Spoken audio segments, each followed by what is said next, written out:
standard SaaS is probably dead as a business model. The truth about investment is founders choose you as much as you choose them. Startups have a brilliant role in advanced capitalist systems.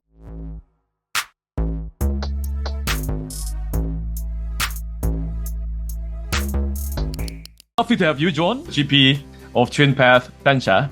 Thank you, Stanley. Yes, I'm the GP with two other partners of a relatively newish fund that launched in June 2023 in the UK called TwinPath Ventures. And we are a fund that deploys approximately around about $15 million a year, first checks into pre-seed and seed stage AI first companies. I've been investing in startups now since 2012, initially as an angel and then as a fund manager. This is my fourth fund that I've been involved with, two as a GP, one as a VP. Since 2016-17, I have predominantly, almost exclusively been investing in AI first companies. Portfolio now, and all funds and as an angel as well. About 105 companies. The majority are based in the UK.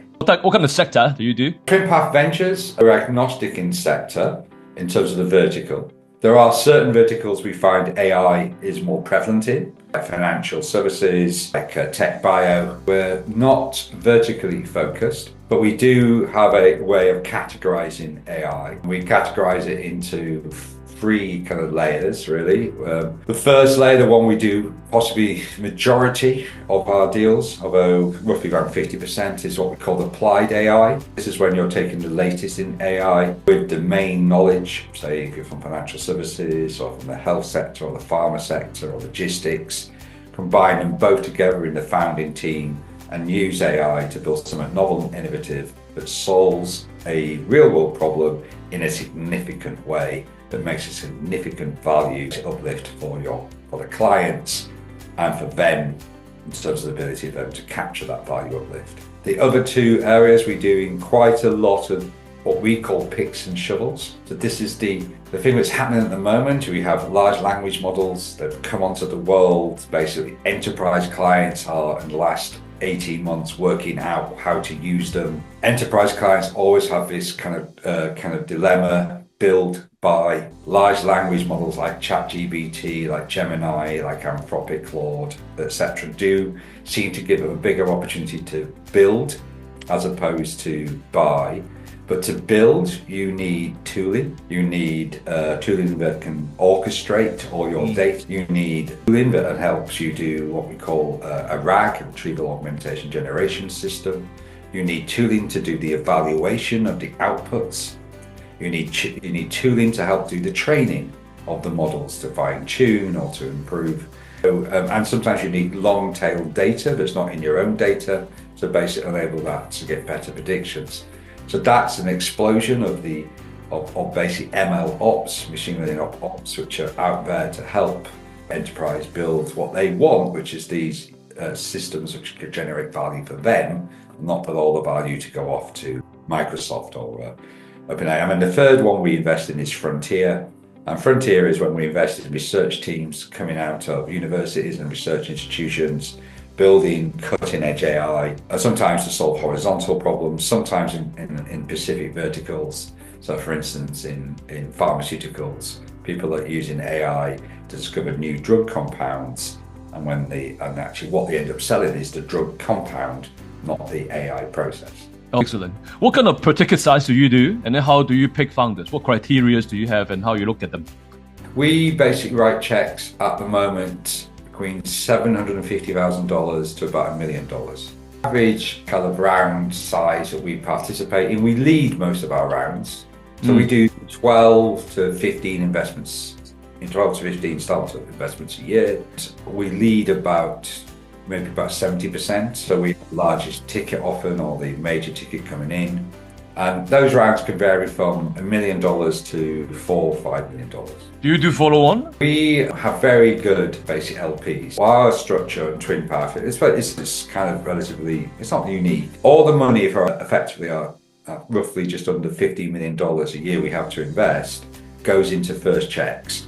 But we set up special purpose vehicles. So in year one, we did 12 investments, and 4 of those have now gone to follow-ons in the last 6 months. And we've done follow-on checks in 3 out of those 4 of 7 figures plus. And that's how we set these SPVs up and our LPs invest directly. One of our major LPs, we're like actually a scout fund for them. They already have a family office, they have a large Series A operation, and they're looking for deals that we can get them into. We transfer our pro rata rights, our rights to follow on to them for the future funds, and we get a. I got it. It's like a partnership, and then you take on the lead in the early stage for them, and then do it together. The issue is a lot of folks, especially in AI because it's hot, if you can struggle to get in if you're a family office into the Series A rounds. Exactly. Rounds, or you have to pay a lot, and therefore we're a good opportunity for them, especially because we're and particularly in the UK, because outside, it's a fair argument to say London in particular, and the UK more generally, is outside Silicon Valley probably the best place in the world at the moment to do AI. There's historical reasons for that, universities, etc. There's the great basis for kind of deep minds is in London. And Google now does all its AI, focused in London. Meta's kind of AI lab is predominantly, about half of it is based in London. And so you have that kind of great talent pool that London's managed to suck in from the rest of the world, particularly Europe. So that gives it a big advantage for startups, especially in the frontier level. But how do you compete with peers in terms of sourcing a good deal? How do you sort of pick criteria as in good founder? We do have great relationships with research institutions, universities. I'm an advisor, for instance, for UCL's, University College London's, which is one of the best AI universities in the world. I'm an advisor for their doctoral training centre in foundational AI. And so we get some of that. I sit on a number of boards around the country. We have quite an extensive scout network. But we also, I think one of our unique things, we do get quite a lot of deals sent to us by the VCs. We do a lot of technical DD, due diligence. And we have the capacity internally and with our advisors to do that. And that's our, other funds invite us in, I'll say, to do the technical DD, because we understand AI better, I think. We're both to say any other fund at our stage in the UK. It's also a good value add for the founders to find. And a great team has to be the right fit for the task that basically they're going to have to do. Because of our view of AI not being solely a commodity, solely a simple tool. We don't do thin-skinned AI. We may be making a mistake, but we don't do that. I'm tempted occasionally to do that. And some of the thin-skinned get into revenue really, really quickly and make money. But you worry about their ability to maintain that at the pace of the developments going on at Gemini, OpenAI, Claude, etc. So we don't do those at the moment. Sometimes I'm tempted. We're looking for teams where there is a big engineering challenge beginning to build a product that not only works, but will stay ahead of the competition. And therefore, we would like basically that world-class data science, data engineering to be in the core team, and not for them just to be, 2 or 3, financial trader guys who think they can hire something. Oh, that's a good one, because then you make sure it's a structural long-term investment that have an edge. I think you have to do so. We may be wrong, but that's what we're saying at the moment. And there's obviously this challenge. I was speaking to an exit entrepreneur yesterday, who came to see me, and his view is very much build some kind of version, get it out into the market, iterate into the market, know that the product probably will break. Because you'll get data, you'll get insights, and keep on moving quick. And my point to him is, well, you'll burn through a lot of clients. And he says, well, so be it. That's the American way. Interesting, because I think the American way may be optimal, but it requires you to have a lot of clients to burn through, because there'll be a lot of people who are saying, my product does X, and they're going to try it and it won't. Or break. Depending on the sector, isn't it? The MPV and then trial and error. And that trial and error. And I do feel like, the jump out the aeroplane and build the parachute as you fall is actually more harder in AI unless you keep it very thin-skinned. And you were basically saying, open AI or Gemini or basically Claude or Mistral or Llama to do all the hard work. Or Quen or whatever, and I'll just basically keep on the prompt and try kind of sort out the prompt as it goes and make sure that my filter, my UI is good. But would you worry though, on the other side, if they go to core deep tech in a way with a sector focus, for example, the sort of go to market speed might not be as quick?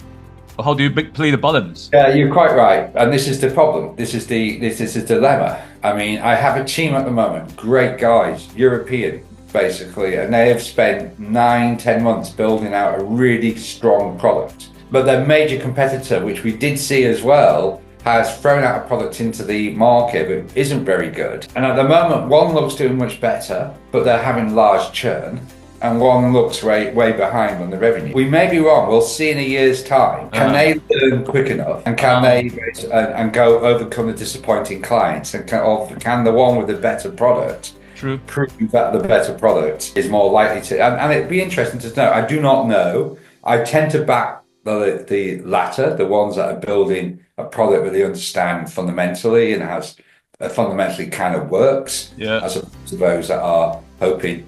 But there are occasions when you can do what we call a Trojan horse. So a Trojan horse is a simple product that gets you into the gates. Gets you through the gates, gets you inside the company, gets you their data, and then you build from inside the basic product, which will basically have the moat, will be able to do so. And in AI, that's really often a good place because you need data. Sometimes you have to be inside the organization to get the data to train up your model. So those teams have to have AI at their core.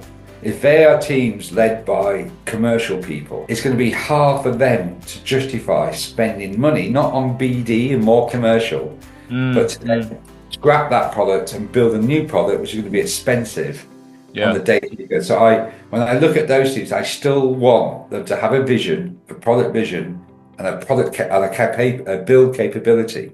So if they're doing Trojan horse, when they flip, they're going to do it and not just think, why bother? I could spend another £10,000 on basically, I don't know, top of the funnel kind of marketing, and that would be better to get me more money in. And therefore it comes back to the founders as well. Most VCs are not like us. They won't care. They will say it's all about the traction and get into market, get traction, that's the only defense, speed, get to market, traction, etc. And maybe they're right. So when we invest, one of the things that we bring to it is an understanding that if you've got engineering at your heart, we will back you on the board. We will back you basically to do that. We won't be one of those things that, what's the point of spending this when you could spend all the money on marketing? It's a different approach. The founders, the truth about investment is founders choose you as much as you choose them. Exactly. So they choose us because we're going to be like this. If you want to choose someone that basically is about getting as rapidly as quickly to revenue to get your Series A, then great, you do that. Choose your. I mean, I wouldn't mind them doing both. By the way, I would love them to kind of. That would be the ideal world, combining the business and the tech. and all of that. But even those, it's lumpy. You will have a great startup. We invested in a company called Treefarer, and they came out of the blocks like brilliant. But they still have now having to spend quite a bit of money in improving that product. So it won't always be linear. It will be, there'll be ups and downs, but in a direction of basically left to right. Yeah, it takes time to learn the lessons and replicate it into success. It's to take the lessons, but also just to basically make sure that you can get the functions, the features, and the performance of the product up to the kind of standard that people want. We are aware in the UK in particular, when a startup goes to growth stage, they either go to America or got bought out, etc. Are you seeing this trend changing at all, or from your portfolio? It's fair to say that the UK is a larger version of Israel. So the Israeli model, set over 20 years, is that you build the first product in Israel at the technical talent, but you're building for an overseas market, and you move into the overseas market as rapidly as you can. The UK is following that model. Build here, you may do your design partners here, you may trial here, but fundamentally you're either trying to get your product into Europe, mainly the States, sometimes the Middle East and Far East. And I do not see the geopolitical or the regulatory environment from recently would improve that at all. What do you think? I think we have, unfortunately, we did Brexit. It really has. If we were still in Europe, basically London and the UK would be the capital of tech. I'd ride the whole of Europe to be more tech focused, but we didn't. We, in my view, chose a very kind of counter-productive strategy to go to be independent at a time when you have these big blocks in the world, the States, Europe, China. It's hard for an independent now to kind of like, just try and rely on world trade agreements. And I expect with both the way Europe is going and particularly where Trump will go as well, and the way China's always been actually to some extent. But it's countries like you are outside those big trading blocks, particularly the way we've done it, which is completely isolate ourselves from Europe, not do a halfway house like other countries in Europe like Switzerland have done, or like Norway, etc., but to go completely out of both the single market customs union and all agreement is not productive for the UK. There's some minor benefits on regulation. For instance, I think we have an AI, for instance, I think the European approach to AI regulation is wrong. I think Britain's is better. But I also know if we were inside of Europe, they probably wouldn't have done that system. Other countries that had their doubts would have rallied around us because it is kind of protectionist. And this is the problem with the EU. We stop the EU being as protectionist as they are. And what I mean by protectionist, not just being anti anyone outside the EU, but protectionist and trying to protect existing industries and existing privileges and existing basically organizations from competition and change. Are you seeing the new area that the country have some edge? For example, AI in drug discovery, AI in new material, or even AI in a responsible... I think the great thing about UK, it has massive advantages. It's English speaking. The English legal system, the common law legal system, is the backbone of Singapore, or basically what used to be Hong Kong, or Australia, other country, of America, of Canada, etc., etc. And that is the world's international legal system, effectively. London is by far the most dynamic and biggest city in Western Europe, which kind of has those agglomeration effects. We basically are open to tech. We have great universities, but very much concentrated, again, in a very small area. We're a multicultural country. No one really feels, especially in the bigger cities, that this is anti-foreign or basically kind of instinctive, problems you get in America or Europe, etc. So all of those are good factors. To that, we have quite an interesting angel community, incentives to get to the early stage. All of those are great. And actually, pre-seed and seed stage, there are not many better places in the world than the UK. I think we're talking about what do we do to scale. We've made it harder. Maybe that will be changed by this newish government in the next few years. But you must see, Stanley, that because the startups know this, so many go to the States really quickly. Yeah, I saw many already. Stage and, Yeah, of our 12 companies we did last year, I think 7 have a US customers or US operation. Okay. 2 have a European. Already, they're not staying here; they're getting out really quickly. Are you seeing that helping the country in general? Startups help the country, obviously, as they scale and they employ people and it builds productivity. It makes the country much more dynamic, and you're going to have to look at kind of countries that basically may have, in Europe, for instance, that don't have this startup culture and how difficult it is to kind of do anything. The startups have a brilliant role in advanced capitalist systems. Quite frankly, it's very hard for capitalism to survive if their big organizations go down. They have a ripple effect with the banks go down, or what you've got in Germany now with the likes of Volkswagen, kind of etc. It's very, very dangerous. And so for them, it's naturally that they are more risk averse to take these big risks, these big disruptive, innovative risks, because they could bring the institution down, and that would have big ripple effects. The great thing about startups is that startups can try things and they can die, and they don't affect the superstructure. They don't really affect the rest of the economy, and that means they can bring innovations which are much more disruptive, which are much more basically likely to have big inflection points, big potential exponential growth. I think it's like the recent case of Revolut. When it gets to 2 billion revenue in 5 years or so, now they're going to the US, but then that was the open banking legacy development, which is very different from the other up-and-coming AI area. Yeah, I mean, Revolut, Monzo, Starling, I sold them all at the time, actually. And when I was invested back in those days, and actually I shouldn't say this, but one of my kind of anti-portfolios is that we passed on Revolut. Oh, basically in early 2015, one of my previous funds.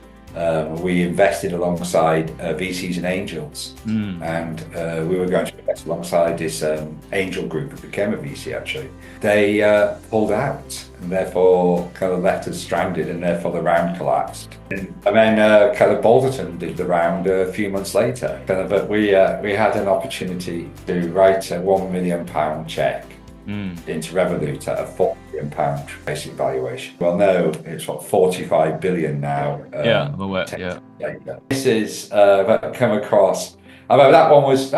We probably were always an outsider to try and get into that round, but we did have an opportunity. Well, kind of like and those are the type of founders that basically, and you see them in AI as well. I mean, you've got some.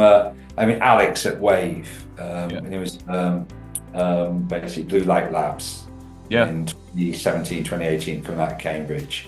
You see something like you've got Darko Makafsky, founder of Causal Lens, again going to be an enormously big company. Again, so you've got these kind of founders and these dynamic teams that are going to kind of change the world that you do get in this country. Which is great. We should shout more about it. And also overseas. I mean, Nicholas, is overseas. Marco originally is from overseas, kind of outside the UK. If you look at our portfolio last year, I think all but one team had a co-founder that came from outside the UK. Okay, is it a common scenario for the VC? Yeah, I mean it's a great talent pool we bring. I mean, we have founders from all over the world that we've invested in. From America, from China, from India, from the rest of Europe. Kind of like etc. People forget we've got 3 of our founders last year were American. So these Americans setting up in London. Talent come here because of London's effect. Paul basically stayed here, so good. You're living here now. It can get in your blood, and you quite like it, and you kind of overcome the temperatures and the not so great weather for the rest of the. That's true. It's a very livable city, etc. One definitely was educated here, so stayed after their university. That was another UCL one actually. True, you must see a lot of those people, given your role there. There are about 20% of my portfolio for UCL. Basically, we maybe 25%. We've got quite a few from Cambridge. So Cambridge would be close second, Imperial as well. But we've done a deal this year out of the Institute of Cancer Research, which is basically a public-private sector cancer institute. We've done a deal out of Glasgow University in Scotland. Up north. Which is up north. Last year we did a startup out of University of Manchester that's doing very well for us. So, we've done a startup out of Fraunhofer in Germany. So we spread our wings a bit. Looking ahead, let's talk about technology and your view on AGI. Obviously, Sam Altman and Elon is talking about in a year or two. And then obviously data center is everywhere in the world. Spain, Malaysia, and then the cloud players like Lambda are listing next year, CoreWave as well in Q1 next year in the US. How are you seeing the speed? And then with that, the evolution to the application or even deep tech, development speed, are you seeing it accelerating hugely, or how are you looking at it now? Well, it's interesting. You kind of get at this moment in time, you've got two arguments that are being put forward, and I don't have any more insights. Maybe a few more because I ask questions and I see people. Yeah. So there's one argument that actually scaling, the impacts of scaling are leveling off. Yeah. So big improvements that came in 3.5 to from 3 to 3.5, from 2 to 3 to 3.5 to 4, and all the rest are converging. The open source models, etc. Yeah. Has been by scale, putting more compute, throwing more data at it, and having this exponential ability for the vector databases and the embeddings to work better. So one argument is it's leveling off. So we will have some improvement, but rather than the big leaps of improvement we got, we're going to kind of get kind of more gradual. The second argument, sometimes done by the same people, are saying, kind of when GPT-5 comes out, when the next Gemini comes out, when the next Orion, the O1 come out, Claude Opus comes out, which should be out soon actually, that'll be the first big, is you'll see this big inflection and they'll be able to do so much more. I'm looking forward to the Grok as well. Model. So there is that. I mean, when people say, what will AGI do? There's a very good article came out yesterday that says there's 3 scenarios. One scenario is AGI, if it does, and depends on what we mean by it, but let's assume that you've got intelligence is available basically artificially for a price that you can, that is cheaper than humans. And therefore, one scenario, it'll just augment humans and make them so much more productive. Okay. And that will give that productivity lift.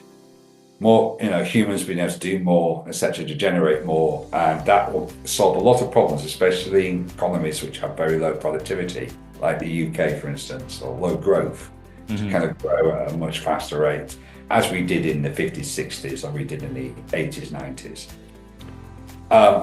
So that's one side. The second and third scenarios is to obliterate the kind of labour market. Oh, okay. Yeah. So kind of no one knows. I can say it's interesting to invest in founders who then tell you that they believe AGI is only 1 or 2 years away. Because you almost say, will your product therefore be kind of... When you speak to founders these days, are you seeing a trend of the founders getting younger, the team getting smaller, assuming they know the trend of AI? Definitely not getting younger. If anything, getting older, but smaller. Okay. No, people are, it's really interesting when you think about it, because there is this kind of Mark Zuckerberg still view of what a tech founder is. But if you looked at the founders of OpenAI, Anthropic, of all the new big, etc., they're in their 30s and 40s. True, like Perplexity. I was an undergraduate at university, I was a 21. Now I do occasionally meet some of them, they're amazing. They actually seem to be better at less the deeper tech and more of the applied. Yeah. Because they're hungry and they'll move fast, kind of like, etc. I think actually one of the problems you've got with AI has made the technical barrier higher again. Yeah. And that requires, so for instance, an undergraduate doing computer science, even though they've been maybe playing around, will probably be great as a prompt engineer, but work out how to basically build a RAG 2.0, 3.0, or basically fine-tune a model, or etc. Because you need, masters is probably too little. It probably needs PhD. I see that, because that won't give them any big edge like they did before. To give you the edge. I mean, because you get to, you spend all your time building and playing with these bloody things. Yeah, does it in a second. So I think overall, I think we're seeing actually the average age going up, not going down. Okay, but the teams are smaller. You can do so much more with a 5 to 10 man team than you could ever do before. We see, for example, like a SaaS model is changing to a AI application on demand model. Are you seeing this trend happening much faster than? Yes, I mean, thinking? we all know that standard SaaS is probably dead as a business model. Yeah. So there's variations on it, and it's either activity-based, so API call down, On demand based. on demand, Yeah. or it's basic outcome-based, the kind of value pricing. And I think the new pricing models are still not set. And don't forget, AI is much more expensive than rules-based software. True. Because of the compute cost. Mm. And because the AI constantly needs to be reviewed, moderated, basically modified, kind of, etc. It's not, I have a rule, it's been the same rule for the next 2-3 years. I just hard cut that. Okay. So the nature of it, you're not getting 95% plus margins. You're getting around 70. And therefore, well, tell me about it. I was looking at the Revolut's number. I think they're having what, 80% margin, GP.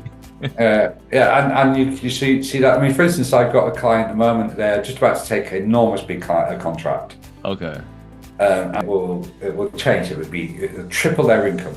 True. From about 2-3 million to about, actually more than that, to about 8 to 10 million overnight. One client, and then bring others towards them. But because of the compute power, their contracts are worth, they're going to have about £1 or £2 million up front just to service that contract. Wow. So that's a different kind of model. You've got kind of like, money needs to basically be funding, and when you look at all the stack, the 5-layer stack of AI, it is not surprising, but it's actually the chips and the infrastructure, the cloud compute, which makes all the money. The models, orchestration layers are basically kind of data, here to kind of basically do it. The data layer here, which is often provided by clients, and then the application at top.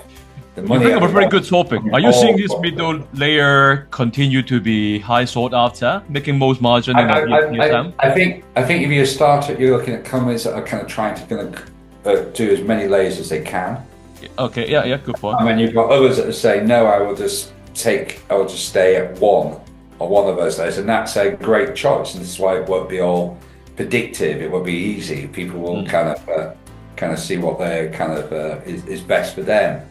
And where you go. I was speaking to a company yesterday who are concentrating. They have a wonderful knowledge graph, and that's their kind of thing. But they're rather than try and build out all the other services on top of it, they go knowledge graph application, so the data and application. But they're going to buy in the orchestration layer. They're kind of obviously using external models, open source and closed, and they're obviously using external basic compute. From their cloud providers as opposed to directly, say, from NVIDIA. So, but they had that choice, and they could decide to go a bit further down, build their own orchestration layer. Yeah. And they could have gone down and said, no, we want to build our own. Over a long time, we want to, take an open source model and build an open source model. I got it.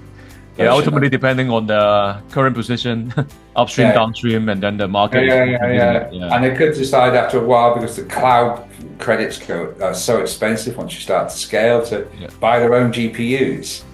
And that makes sense. Et cetera. And obviously, there's a whole war out there to try and find alternatives in NVIDIA. Interesting way it's approaching. Products, AI products should not be seen as software, should be seen as a separate category itself, places labor and increases top line. It's mid-sized, it's about 300 lawyers in the UK. Okay, right. We have a turnover of about 220 million. Okay. And yet their entire ICT software budget is about 4.5 mil. Oh my God. It's small. Very small. And therefore, and it's stuck and it's fixed. It's agreed year by the CFOs, we're going to spend maybe 4.4 last year. We'll put up about 2 or 3%. AI is fighting for that software budget. Some of those are the big kind of oracles of the world. We've got the ERP and et cetera. So they're not big spenders, unlike financial services, because they're not doing mass transactions. They're not doing mass data, but they spend a fortune on things like admin support level. They'll spend around about 60 million of that. To that budget, and away from the software budget? Can you sell it to them as a service? We were speaking not law to accountancy, one of our startups, and the interesting thing about them is that they were saying this is going to save us about £1 million a year. This is not a big accountancy. This is a, probably maybe again 50 partner accountancy. It's going to save £1 million a year. I was saying fantastic, but how much are you paying at the moment? £20,000 to save £1 million. I said, well, what would we obviously look to get that up? And he said, well, maybe it'll cost 25,000. I said, you say to me you're saving £1 million, and they said, yeah, but it's just software. Yeah, no, that's the mindset of the enterprise, isn't it? Yeah, you've got to get this. If you see it as software, they don't spend a lot on software. No, well, but are you seeing that it's already a trend of the thought process within the enterprise that they are also aware they don't want to spend on SaaS already? Seeing the AI trend. I think it is. I think it's going to be. You're cursed by the budget you're coming from. The CFO will set a budget at the beginning of the year, and you get a budget head. Yeah, the critical question is what your budget is getting from which department, right? For a SaaS player. Which line it's coming from. So you need to move it from one line to the other, and to see interesting. Go back to my legal firm, Aurora. Yeah. They get a lot of basic interest from the CFOs. So the CFOs are the ones that they basically want that product, really, because it saves legal firms lots of money. It helps on billing. It basically massively speeds up billing. Yeah. Before the money comes in, and then the cash flow, because obviously you've got these labor-intensive businesses, cash flow is really problematic. You're paying people out monthly, and yet the kind of money comes in chunks 3-6 months later. So that the quicker they can get to bill, the less cash flow they have, the more likely that the practice can, carry on growing, and the partners can get their dividends, which is partly their big thing, and they take their kind of profits out. Can't take the profit out. There's no cash in the business because it's all tied up in things. So they love it, but even they kind of just having one, they say, oh, it has to come from the CTO's budget. That's not my priority. That's your priority. And I say to her, but it's your savings. Surely it can come from your budget. But it's a classic case. Game you play, whose budget do you come from, and if it's I think that is the innovation that will have to come mindset. Is to see these products, AI products, should not kind of just be seen as software, but should be seen as basically a separate category itself that basically replaces labor and increases top line. How long of a sales cycle do you see this B2B company typically were and getting into? As shortest is 3 months, 9 months to a year is still there. Ultimately, is the game about increasing the lead, increasing the conversion cycle, the ARR and the stickiness. It's still the same game. There's ridiculous things that play that have a big effect. So for instance, next month will be major contract signing month in America. Yeah, and I've got startups. I've got my angel portfolio, a bit more developed in TwinPath, because obviously invested them 4, 5, 6, 7 years ago. Yeah, I was speaking to my angel. She's got a large 7-figure contract that they signed in March. Okay, that's going to be released in December because it's the end of their financial year. True. So it comes from any spare budget. Well, so it's about all resources spending at the beginning of the year, hoping a portion converted at the end of the budget year. Yeah. So depending on the company's financial performances, though, dependent on this is a enormous company. I mean, it's basically but they're going to sign it on, I think, the 5th of December, and they've been because it comes out, and this is a kind of like So sometimes it's not just time it takes 3-6 months. It's just the True. Your fund is still at the deploying stage, isn't it? Our fund basically is deploying. We're opening up for new investors again, basically in January. We take money each year in. We raise every year around 10 million. We've got about 7 committed each year, and then we have a million to bring in new investors. Right. What kind of investor are you looking for, and how long is the fund duration? We raise the money each year, so every fund is an annual fund. When we do this, so every year we cap it about 10, we can go up to 12 million. So around 10 to 12 million pound. So $15 million roughly. We kind of cap it there because, and this is why we call TwinPath. We believe But we're backing AI-first founders with technical ability in the co-founding team, often aligned with domain expertise. I believe that they have two pathways. One pathway is a traditional pathway, which is very good, and we make a lot of money if it goes right, which is that they basically go to a Series C, to Series A, to Series B, to Series C, to Series D, and in about 8 to 10 years' time, if they're lucky, they ring the bell on that stack. Yeah. And we all kind of are happy. That basically means that we do, as we mentioned earlier, we do these SPVs to follow those. But we also know, and there'll be a lot of opportunity to exit if you've got a science and engineering advantage, to exit at Series A and Series B.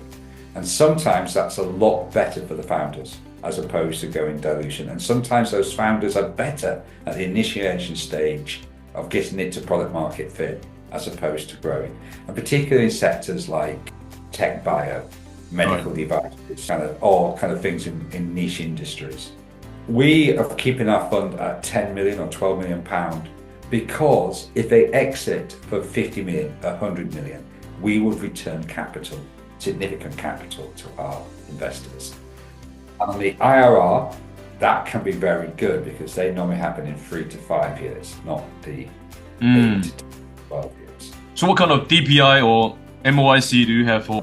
My previous fund, AIC, my little fund there, we have a DPI that's very good. We've got the 1718 fund, which is an annual fund again. We have basically still got 6 or 7 companies that are at Series B, Series C, and that worth of that portfolio is about 5x the initial investment. Right. But we returned all the initial cash, I think 1.4x to them. Okay. And they still have shares, basically again 5x worth more. Fund 2 was even better. Yeah. Fund 2's more DPI because we've done a DPI there of about 3.